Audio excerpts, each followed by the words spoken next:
Fracture है, इसमें भी अल्ना का फ्रैक्चर हुआ था, साइड में फिब्यूला होता है, तो वही चीज इसलिए हम बोल रहे हैं कोलीज फ्रैक्चर और स्मिथ फ्रैक्चर। फर्स्ट मेटाकार्पल, ये फर्स्ट मेटाकार्पल है, फिफ्थ मेटाकार्पल अगर ये है, क्योंकि इसको एक्सटेंड करने के लिए जो hello everyone, this is me Hina Kausar and welcome back to our channel that is medical one shot. आज के इस वीडियो में हम अपर लिम्ब फ्रैक्चर के बारे में पढ़ेंगे, फ्रैक्चर विथ एपोनिम। एपोनिम का मतलब होता है कि ऐसे फ्रैक्चर्स जिसके नाम होते हैं। फॉर एग्जांपल कोई भी साइंटिस्ट पहली दफ़ा उसे डिस्क्राइब किया है तो उसके नाम पे जब फ्रैक्चर का नाम रखा जाता है तो that is fracture with eponym उसे कहते हैं। तो आज की वीडियो में हम अपर लिम्ब के सारे फ्रैक्चर्स के नाम हम जानेंगे, उसके बाद नेक्स्ट वीडियो में हम लोअर लिम्ब के फ्रैक्चर और उसके नेक्स्ट वीडियो में हम स्पाइन के फ्रैक्चर के बारे में जानेंगे। तो आज का फर्स्ट फ्रैक्चर का नाम है night stick fracture. Night stick fracture में होता क्या है, देखिए ये जो फ्रैक्चर है, फ्रैक्चर का ये सिंबल होता है, ये तो सबको मालूम है। तो जो नाइट स्टिक फ्रैक्चर होता है इसमें क्या होता है कि जो अल्ना का जो शाफ्ट है, शाफ्ट आप समझ रहे हैं, जो मिड पोर्शन होता है, एक होता है उसका अपर एंड, लोअर एंड, या फिर कहते हैं उसका प्रॉक्सिमल या फिर डिस्टल कहते हैं। तो वही जो अल्ना का जो शाफ्ट है उसका फ्रैक्चर हो जाता है without displacement. Without displacement ulna का जो शाफ्ट है उसका फ्रैक्चर अगर हो जाए विदाउट डिस्प्लेसमेंट, विदाउट डिस्प्लेसमेंट हम यहाँ पे क्यों कह रहे हैं, क्योंकि हो सकता है कि अगर अल्ना का फ्रैक्चर हो जाए तो रेडियो अल्नर जॉइंट का डिस्प्लेसमेंट हो सकता है। बट यहाँ पे नाइट स्टिक फ्रैक्चर में आइसोलेटेड, यहाँ पे है आइसोलेटेड अल्ना का शाफ्ट का फ्रैक्चर हुआ है विदाउट डिस्प्लेसमेंट, कोई भी डिस्प्लेसमेंट नहीं हुआ है, दैट मीन्स कोई भी रेडियो अल्नर जॉइंट का डिस्प्लेसमेंट नहीं हुआ है, तो उसे हम कहेंगे नाइट स्टिक फ्रैक्चर। नेक्स्ट आता है आपका मॉन्टेगिया फ्रैक्चर। मॉन्टेगिया फ्रैक्चर क्या है कि इसमें भी आपका अल्ना का ही फ्रैक्चर होता है, लेकिन जो proximal and, proximal 1/3 of the ulna, देखो क्या है प्रॉक्सिमल एंड डिस्टल मालूम है, तो जो प्रॉक्सिमल 1/3 ऑफ दी अल्ना है उसका फ्रैक्चर हो जाता है। लेकिन यहाँ पे क्या होता है कि यहाँ पे डिसलोकेशन हो जाता है, रेडियो अल्नर जॉइंट के हेड में डिसलोकेशन हो जाता है। देखिए जो नाइट स्टिक फ्रैक्चर है इसमें भी अल्ना का फ्रैक्चर हुआ था, मॉन्टेगिया फ्रैक्चर इसमें भी अल्ना का फ्रैक्चर हुआ है, लेकिन दोनों में डिफरेंस क्या है कि जो मॉन्टेगिया फ्रैक्चर है इसमें प्रॉक्सिमल 1/3 अल्ना का फ्रैक्चर हुआ है विथ क्या है dislocation of radio ulnar joint का डिसलोकेशन हुआ है। लेकिन जो नाइट स्टिक फ्रैक्चर है इसमें अल्ना का जो शाफ्ट है उसका फ्रैक्चर हुआ है, लेकिन कोई भी डिस्प्लेसमेंट नहीं हुआ है, तो ये याद रखना है। तो यहाँ पे जो मॉन्टेगिया फ्रैक्चर को याद करने का यहाँ पे छोटा सा एक ट्रिक लिखे हुए हैं कि मॉन्टेगिया दैट इज एम है, तो एम क्या है दैट इज मीडियल, मतलब कि जो हमारा जो फोर आर्म है, फोर आर्म का जो मीडियल बोन कौन सा होता है, अल्ना, तो ulna that is medial bone, तो medial bone that is M और वही एम से क्या कहेंगे अल्ना। तो ऐसे आप याद कर सकते हैं कि मॉन्टेगिया फ्रैक्चर किसका फ्रैक्चर है, अल्ना का फ्रैक्चर है, ठीक है। अब नेक्स्ट हम पढ़ते हैं, नेक्स्ट फ्रैक्चर है गैलेजी फ्रैक्चर। तो गैलेजी फ्रैक्चर में क्या होता है कि इसका ठीक ऑपोजिट है, यहाँ पे लिखे हुए हैं कि ठीक ऑपोजिट है। क्या है कि मॉन्टेगिया फ्रैक्चर में अल्ना का फ्रैक्चर हुआ था एंड गैलेजी फ्रैक्चर में रेडियस का फ्रैक्चर हुआ है। हाँ, अब रेडियस का जो फ्रैक्चर हुआ है तो यहाँ पे प्रॉक्सिमल नहीं, यहाँ पे डिस्टल फ्रैक्चर होगा। जैसे कि मॉन्टेगिया फ्रैक्चर में अल्ना है तो अल्ना का प्रॉक्सिमल एंड फ्रैक्चर हुआ था, लेकिन जो गैलेजी है इसमें रेडियस का डिस्टल एंड फ्रैक्चर होगा और इसमें भी डिसलोकेशन होगा रेडियो अल्नर जॉइंट का। देखिए मॉन्टेगिया फ्रैक्चर एंड गैलेजी फ्रैक्चर में दोनों में ही रेडियो अल्नर जॉइंट के हेड का डिसलोकेशन हो रहा है, रेडियो अल्नर जॉइंट का डिसलोकेशन हो रहा है दोनों में ही। तो इसमें क्या है कि मॉन्टेगिया में अल्ना का फ्रैक्चर हो रहा है और गैलेजी में रेडियस का फ्रैक्चर हो रहा है। मॉन्टेगिया में प्रॉक्सिमल 1/3 ऑफ द अल्ना का फ्रैक्चर हो रहा है एंड गैलेजी में डिस्टल का हो रहा है, ठीक है। अब नेक्स्ट हम बात करते हैं एसेक्स लॉपरेस्टी फ्रैक्चर। एसेक्स लॉपरेस्टी फ्रैक्चर, तो अब आप इसको आप डायग्राम से देखो कि यहाँ पे जो डायग्राम दिखा रहा है कि इसमें क्या है, रेडियस बोन है ना, तो जो रेडियस बोन का जो रेडियल हेड है तो उसका फ्रैक्चर हो जाता है। तो जब उसका फ्रैक्चर हो जाता है तो ये जो दोनों के बीच में, रेडियस और अल्ना के बीच में जो इंट्रोशियस मेम्ब्रेन होता है तो उसका रप्चर हो जाता है, और जब रप्चर हो जाएगा तो आप देख रहे हो कि डिस्टल रेडियो अल्नर जॉइंट जो है या तो वो डिसलोकेट कर जाएगा या तो वहाँ पे इंजरी आ जाएगी। तो वही चीज़ यहाँ पे लिखा हुआ है कि रेडियल हेड का फ्रैक्चर हो जाता है जिसके वजह से इंट्रोशियस मेम्ब्रेन रप्चर हो जाएगा, और रप्चर होने की वजह से यहाँ पे डिस्टल रेडियो अल्नर जॉइंट का या तो इंजरी हो जाएगा या तो डिसलोकेशन हो जाएगा। तो उसे हम कहेंगे एसेक्स लॉप रेस्टी फ्रैक्चर कहेंगे। यही सेम चीज़ अगर हम लोअर लिम्ब की बात करें, जैसे कि ये सब जो भी हम बताए हैं ये क्या है, अपर लिम्ब का फ्रैक्चर है। अगर हम लोअर लिम्ब के फ्रैक्चर की बात करें तो लोअर लिम्ब में सेम यही चीज़ होता है जिसे हम कहते हैं मेसोनीव फ्रैक्चर। तो इसमें क्या होता है कि इसमें जैसे कि अपर लिम्ब में हम रेडियस की बात कर रहे हैं, वैसे लोअर लिम्ब में हम फिब्यूला की बात करेंगे, फिब्यूला की बात कर रहे हैं। देख रहे हैं आप कि ये दोनों सिमिलर क्यों हैं, क्योंकि अपर लिम्ब में जो लैटरल जो बोन है वो है रेडियस का बोन, और जो लोअर लिम्ब है, लोअर लिम्ब में जो लैटरल जो बोन है दैट इज द फिब्यूला, क्योंकि मीडियल साइड में टिबिया होता है एंड लैटरल साइड में फिब्यूला होता है। तो वही चीज़ इसलिए हम बोल रहे हैं कि लोअर लिम्ब सिमिलर है। लोअर लिम्ब में भी वही सिमिलर चीज़ है, बस नाम बदल दिया गया है और बोन लैटरल वाला बोन है। तो मेसोनीव फ्रैक्चर में क्या है कि वही प्रॉक्सिमल फिब्यूला का फ्रैक्चर है, जिसमें कि इसके वजह से इंट्रोशियस मेम्ब्रेन का रप्चर हो जाता है, और रप्चर होने की वजह से एंकल वाइडनिंग हो जाता है। क्यों हो जाता है? क्योंकि यहाँ पे लिगामेंट टॉर्न हो जाता है, लिगामेंट जो है वो टियर हो जाता है, और ये हो सकता है कि इसके वजह से जो मीडियल मेल्यूलस है उसका फ्रैक्चर हो सकता है। तो यहाँ पे ये दोनों जो आप फिर से मैं बता दूं कि जो एसेक्स लॉप रेस्टी फ्रैक्चर है और जो मेसोनीव फ्रैक्चर है, ये दोनों ही ये अपर लिम्ब में है और ये लोअर लिम्ब में है। तो जो अपर लिम्ब में है तो जो लैटरल बोन है that is the radial bone, radius जो है, और जो इसमें जो लोअर लिम्ब में जो लैटरल बोन है दैट इज द फिब्यूला। दोनों में ही फ्रैक्चर होता है, दोनों में ही इंट्रोशियस मेम्ब्रेन का रप्चर होता है, और दोनों में ही जो अपर एंड वाले जो एसेक्स लॉप रेस्टी की बात कर रहे हैं तो इसमें डिस्टल रेडियो अल्नर जॉइंट का या तो इंजरी हो जाता है या तो डिसलोकेशन हो जाता है, एंड लोअर लिम्ब में यहाँ पे एंकल वाइडनिंग हो जाता है ड्यू टू लिगामेंट टॉर्न, और इसके वजह से मीडियल मेल्यूलस का फ्रैक्चर हो सकता है। अब हम नेक्स्ट बात करते हैं बार्टन फ्रैक्चर का। ठीक है, अब बार्टन फ्रैक्चर यहाँ पे क्या है कि देखिए, अब यहाँ पे हम लाइन से 4 फ्रैक्चर के बारे में हम पढ़ेंगे। ये जो 4 फ्रैक्चर है, ये चारों फ्रैक्चर जो है वो आपका डिस्टल रेडियस का फ्रैक्चर होगा। कौन कौन सा 4 फ्रैक्चर होगा? एक होगा रेडियस ये बार्टन फ्रैक्चर, एक होगा शॉफर्स फ्रैक्चर, एक होता है कॉलीज फ्रैक्चर, एक होता है स्मिथ्स फ्रैक्चर। तो ये जो चारों जो फ्रैक्चर है ना, ये चारों आपका रेडियल डिस्टल रेडियस का फ्रैक्चर है। तो बात करते हैं सबसे पहले बार्टन फ्रैक्चर का। तो जो बार्टन फ्रैक्चर है, ये सबसे पहले हम बात करते हैं कि ये क्या है, एक इंट्रा आर्टिकुलर फ्रैक्चर है। एक होता है इंट्रा आर्टिकुलर और एक होता है एक्स्ट्रा आर्टिकुलर। तो आपको मालूम होना चाहिए कि intra articular fracture and extra articular fracture कहते किसे हैं। तो जो इंट्रा आर्टिकुलर फ्रैक्चर है ना, उसमें क्या होता है कि आर्टिकुलर सरफेस क्या होता है? जॉइंट। तो जॉइंट का उसमें इन्वॉल्वमेंट होता है। इंट्रा आर्टिकुलर जो फ्रैक्चर होता है उसमें जॉइंट का इन्वॉल्वमेंट होता है, दैट मीन्स कि आर्टिकुलर सरफेस का इन्वॉल्वमेंट होता है। बट जो एक्स्ट्रा आर्टिकुलर फ्रैक्चर की बात करें तो एक्स्ट्रा आर्टिकुलर में आर्टिकुलर सरफेस या फिर जॉइंट जिसे हम कहते हैं वो इन्वॉल्व नहीं होता है एक्स्ट्रा आर्टिकुलर फ्रैक्चर में।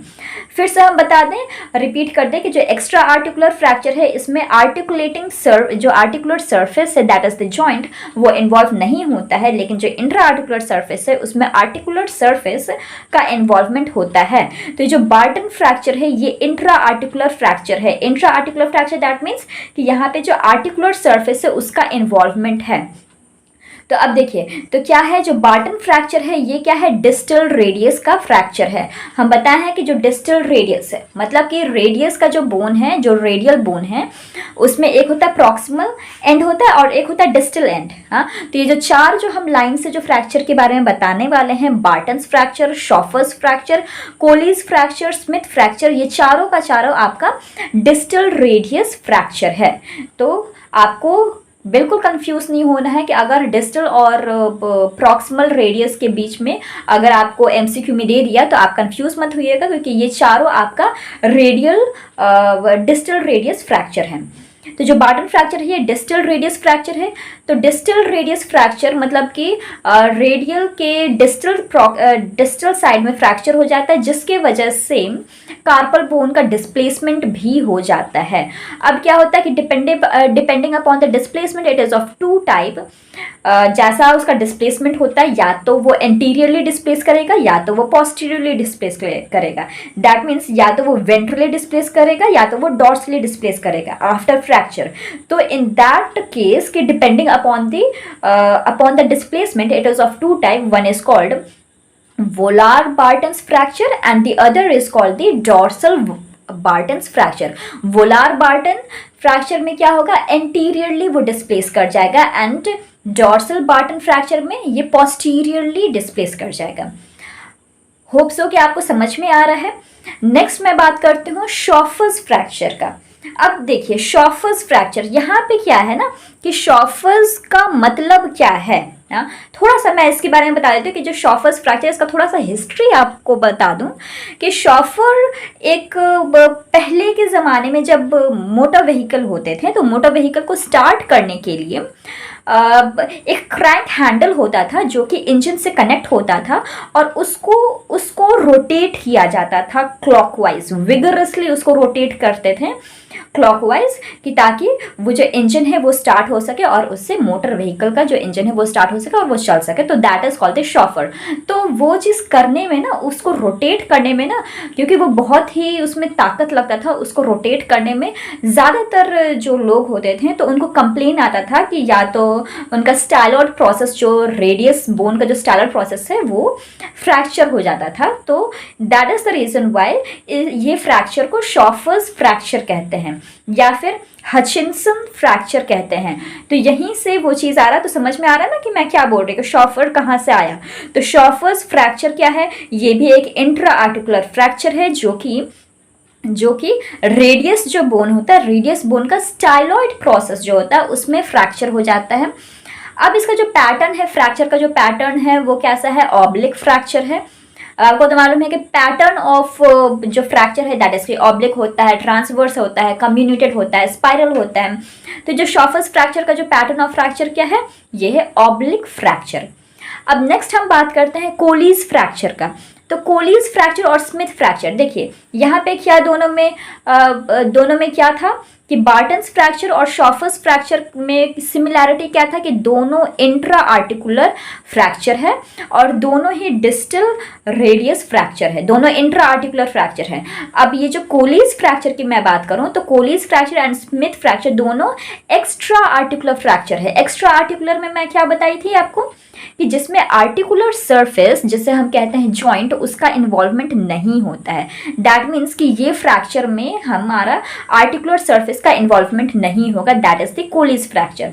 अब देखिए यहाँ पे क्या है ना कि कोलीज फ्रैक्चर और स्मिथ फ्रैक्चर में क्या है कि दोनों ही का क्या है कि fracture of the distal end of radius, दोनों ही क्या है, ओब्वियसली डिस्टल रेडियस फ्रैक्चर में हम चारों बताए थे। कौन कौन सा, Colles fracture, Smith fracture, Barton's fracture and chauffeur's fracture, है ना। तो ये जो कोलीज फ्रैक्चर और जो स्मिथ फ्रैक्चर है इसमें भी फ्रैक्चर होगा। तो इसमें थोड़ा सा मैं बता दूं कि जो बोन का जो कॉर्टिको कैंसलस जंक्शन है, यहाँ पे थोड़ा सा ध्यान दीजिएगा कि फ्रैक्चर हो तो रहा है, कैसा फ्रैक्चर हो रहा है, एक्स्ट्रा आर्टिकुलर फ्रैक्चर हो रहा है, बट कहाँ पे हो रहा है, कॉर्टिको कैंसलस जंक्शन पे हो रहा है। ये चीज़ को आपको ध्यान देना, दैट इज वेरी इंपॉर्टेंट कि Colles fracture and Smith fracture का जो फ्रैक्चर हो रहा है तो ये कहाँ पे हो रहा है, तो एट कॉर्टिको कैंसलस जंक्शन पे हो रहा है। अब जो कोलीज फ्रैक्चर है ये जब फ्रैक्चर होगा तो ये dorsal tilt with dorsal tilt, dorsal का मतलब क्या होता है कि पोस्टीरियर साइड में, तो पोस्टीरियर साइड में अगर इसका टिल्ट होगा तो इसे हम क्या कहेंगे, मतलब कि जो distal side of the radius है उसमें ये जो फ्रैक्चर है ये पोस्टीरियरली अगर टिल्ट करेगा that is called the Colles fracture. और स्मिथ फ्रैक्चर में क्या होगा, एंटीरियरली टिल्ट करेगा या फिर जिसे हम कहेंगे वेंट्रल टिल्ट। तो दोनों में ये ध्यान दीजिएगा कि कोलीज फ्रैक्चर में डॉर्सल टिल्ट होगा जिसके वजह से आपका डिनर फॉर्क डिफॉर्मिटी हो जाएगा। हाँ, और स्मिथ फ्रैक्चर में क्या होगा कि इसमें वेंट्रल टिल्ट होगा। स्मिथ फ्रैक्चर में वेंट्रल टिल्ट, कोलीज फ्रैक्चर में डॉर्सल टिल्ट, ये याद रखना है। और ये याद रखना है कि जो बार्टन्स फ्रैक्चर है, शॉफर्स फ्रैक्चर है, कॉलीज फ्रैक्चर है, स्मिथ फ्रैक्चर है, ये चारों के चारों डिस्टल रेडियस का फ्रैक्चर है। लेकिन दोनों में डिफरेंस क्या है, चारों में डिफरेंस क्या है कि जो बार्टन एंड शॉफर्स फ्रैक्चर है ये इंट्रा आर्टिकुलर फ्रैक्चर है, और जो कोलीज एंड स्मिथ फ्रैक्चर है ये एक्स्ट्रा आर्टिकुलर फ्रैक्चर है। ठीक है, अब नेक्स्ट फ्रैक्चर आता है बेनेट्स फ्रैक्चर। बेनेट्स फ्रैक्चर, यहाँ पे ये चीज देखिए, बेनेट्स फ्रैक्चर एंड दूसरा क्या है, रोलैंडो फ्रैक्चर। तो ये दोनों में मेन कॉमन सा चीज क्या है ना कि दोनों ही जो बेस ऑफ थंब है, तो ये जो बेस ऑफ थंब, ये जो थंब है, थंब का ये जो बेस है, तो यहीं पे फ्रैक्चर होता है। बेनेट फ्रैक्चर में भी यहीं पे फ्रैक्चर होगा, रोलैंडो फ्रैक्चर में भी यहीं पे फ्रैक्चर होगा। लेकिन दोनों में डिफरेंस क्या है, मैं वो चीज़ आपको बता देती हूँ। यहाँ पे लिखा हुआ है कि बेस थंब का बेस में बेनेट फ्रैक्चर और रोलैंडो फ्रैक्चर दोनों ही है। लेकिन दोनों में डिफरेंस क्या है, सिमिलैरिटी पहले जान लीजिए कि दोनों में क्या सिमिलैरिटी है, कि दोनों ही base of first metacarpal bone का फ्रैक्चर है। बेस ऑफ, ये जो बेस ऑफ फर्स्ट मेटाकार्पल, ये फर्स्ट मेटाकार्पल है, तो बेस ऑफ फर्स्ट मेटाकार्पल जो बोन है तो उसका ही ये फ्रैक्चर है। दोनों ही इंट्रा आर्टिकुलर फ्रैक्चर है। इंट्रा आर्टिकुलर मैं बताई हूँ, ठीक है। लेकिन दोनों में डिफरेंस क्या है, द मेन डिफरेंस इज कि जो बेनेट्स फ्रैक्चर है ये सिंपल फ्रैक्चर है या फिर ऑब्लिक फ्रैक्चर है। लेकिन रोलैंडो फ्रैक्चर में क्या होता है, कम्यून्यूटेड फ्रैक्चर होता है। कम्यून्यूटेड फ्रैक्चर में या तो ये वाई शेप का होगा या तो वो इन्वर्टेड वाई शेप का होगा, इस शेप का होगा। तो दोनों में डिफरेंस क्या है, दोनों में सिर्फ ये डिफरेंस है कि जो बेनेट फ्रैक्चर है ये सिंपल फ्रैक्चर है एंड जो रोलैंडो फ्रैक्चर है ये कम्यून्यूटेड फ्रैक्चर है। और दोनों ही क्या है, दोनों ही में बेस ऑफ फर्स्ट मेटाकार्पल का फ्रैक्चर है, दोनों ही इंट्रा आर्टिकुलर फ्रैक्चर है। लेकिन सिर्फ एक डिफरेंस है, वो ये है कि एक है सिंपल फ्रैक्चर और दूसरा है कम्यूनिटेड फ्रैक्चर। कम्यूनिटेड फ्रैक्चर में या तो वो वाई शेप का हो जाएगा या तो वो इन्वर्टेड वाई शेप का हो जाएगा, ठीक है। अब इसको याद रखने के लिए थोड़ा सा ये ट्रिक मैं बता देती हूँ कि बेनेट के लास्ट में टी आ रहा है, तो टी फॉर थंब, तो इससे आप याद रख सकते हैं कि बेनेट लास्ट में टी आ रहा है, टी फॉर थंब, तो आप उससे याद रख सकते हैं। नेक्स्ट क्या है, नेक्स्ट है आपका बॉक्सर्स फ्रैक्चर। नेक्स्ट है आपका बॉक्सर्स फ्रैक्चर। अब बॉक्सर्स फ्रैक्चर क्या होता है कि इसमें जो बॉक्सिंग लोग करते हैं ना, तो उसमें क्या होता है कि जो फिफ्थ मेटाकार्पल, ये जो फिफ्थ मेटाकार्पल है, इसका जो नेक है, ये नेक, तो वही चीज़ बोला जा रहा है कि फिफ्थ मेटाकार्पल का जो नेक होता है उसका फ्रैक्चर हो जाता है, उसे हम कहेंगे बॉक्सर्स फ्रैक्चर। और यही सिमिलैरिटी वाला जो फ्रैक्चर है, ये अगर लोअर लिम्ब में देखा जाए तो उसे हम कहेंगे जोन्स फ्रैक्चर। जोन्स फ्रैक्चर में क्या होगा कि अगर हमारा अपर लिम्ब में ये क्या है कि मेटाकार्पल है, फिफ्थ मेटाकार्पल अगर ये है, तो लोअर लिम्ब में फिफ्थ मेटाटार्सल हो जाएगा। जो सबसे छोटी वाली जो उंगली होती है that is the fifth metatarsal. तो जो फिफ्थ मेटाटार्सल बोन का अवर्जन फ्रैक्चर हो जाता है, that is the Jones fracture. तो ये चीज थोड़ा ध्यान दीजिए कि बॉक्सेस फ्रैक्चर क्या है, अपर लिम्ब में फिफ्थ मेटाकार्पल नेक का फ्रैक्चर है एंड लोअर लिम्ब में जो जोन्स फ्रैक्चर है उसमें भी फिफ्थ मेटाटार्सल का बेस का अवर्जन फ्रैक्चर है। अब आप मेरे को फटाफट से ये बता दीजिए कि अवर्जन फ्रैक्चर होता क्या है। कमेंट सेक्शन में मुझे बता देना है कि अवर्जन, ये अवर्जन वर्ड का मतलब होता क्या है, फटाफट से मुझे बता देना है, ठीक है। अब नेक्स्ट हम स्विच करते हैं मेलेट फ्रैक्चर का, sorry mallet finger. Mallet finger क्या है कि यहाँ पे क्या होता है ना कि ये देखिए, जैसे कि ये क्या है, ये है आपका PIP, IP, DIP है ना, डिस्टल इंटरफिलेंशियस जॉइंट, ठीक। अब ये जो DIP है ये क्या हो जाता है, ये हो जाता है फ्लेक्स। ये क्या हो जाता है, ऐसे फ्लेक्स, इस तरीके से फ्लेक्स हो जाता है।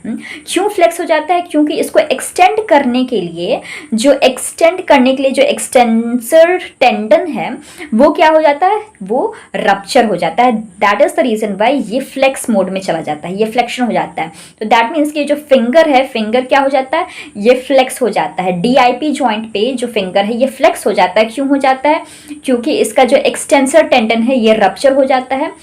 और तो उसी को हम क्या कहते हैं, मेलेट फ्रैक्चर कहते हैं। तो मेलेट फ्रैक्चर क्या है कि finger flexed at DIP joint due to avulsion या फिर rupture of the extensor tendon.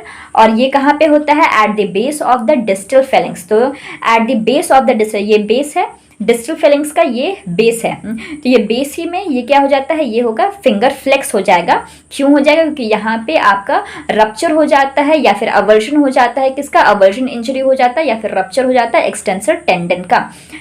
ठीक, अब नेक्स्ट हम स्विच करते हैं, लास्ट है हमारा फ्रैक्चर साइड स्वाइप फ्रैक्चर या फिर बेबी कार फ्रैक्चर भी हम इसे कहते हैं। तो अब ये क्या है कि अब आप देखते हो कि जब बच्चा जो है हमेशा अगर कार में बैठा है तो उसको ज़्यादातर अच्छा लगता है कि कार के बाहर हम हाथ करें और इन्जॉय करें। तो जब वो हाथ को बाहर करता है ना, तो फॉर एग्जांपल कि अगर वो एल्बो को फ्लेक्स करके हाथ को बाहर रखा है, तो उससे क्या होगा कि अगर कोई दूसरी गाड़ी आती है तो वो उससे एक्सीडेंट हो सकता है और उससे क्या होगा कि उसका ह्यूमरस एंड रेडियस और अल्ना का में इंजरी आ जाएगा। तो that is the reason why it is called baby car fracture. तो इसमें क्या है कि जब जो बच्चा है वो कार के बाहर अपना एल्बो को ऐसे फ्लेक्स मोड में रखा हुआ है, तो क्या होता है कि वहाँ से गाड़ी आती है तो क्या होता है कि फ्रैक्चर हो जाता है। कहाँ फ्रैक्चर होता है, distal end of the fracture. Humerus का जो डिस्टल एंड है उसमें फ्रैक्चर हो जाएगा और प्रॉक्सिमल एंड ऑफ रेडियस या फिर अल्ना का फ्रैक्चर हो जाएगा। तो ये क्या है, साइड स्वाइप फ्रैक्चर उसे कहेंगे या फिर बेबी कार फ्रैक्चर हम उसे कहेंगे। तो यहाँ पे टॉपिक होता है ख़त्म। फटाफट से मैं आपका एक टेस्ट ले लेती हूँ जिससे समझ में आए मुझे कि आप कितना इस वीडियो को अच्छे से देखे हैं। तो आपका ये क्वेश्चन है, देखते हैं कितने लोग इसका जवाब दे पाते हैं। ठीक है, तो क्वेश्चन है आपका कि प्रॉक्सिमल 1/3 अल्ना का जब फ्रैक्चर होता है, fracture of proximal 1/3 of the ulna with dislocation of head of radio ulnar joint is called, क्या है? Option A nightstick fracture, option B Monteggia fracture, option C Barton's fracture and option D Smith fracture. तो फटाफट से comment section में इसको बता दीजिए कि क्या है। Let me see your knowledge है कितना आप इसको फोकस होकर के इस वीडियो को देखे हैं। मिलते हैं नेक्स्ट वीडियो में, तब तक थैंक यू सो मच।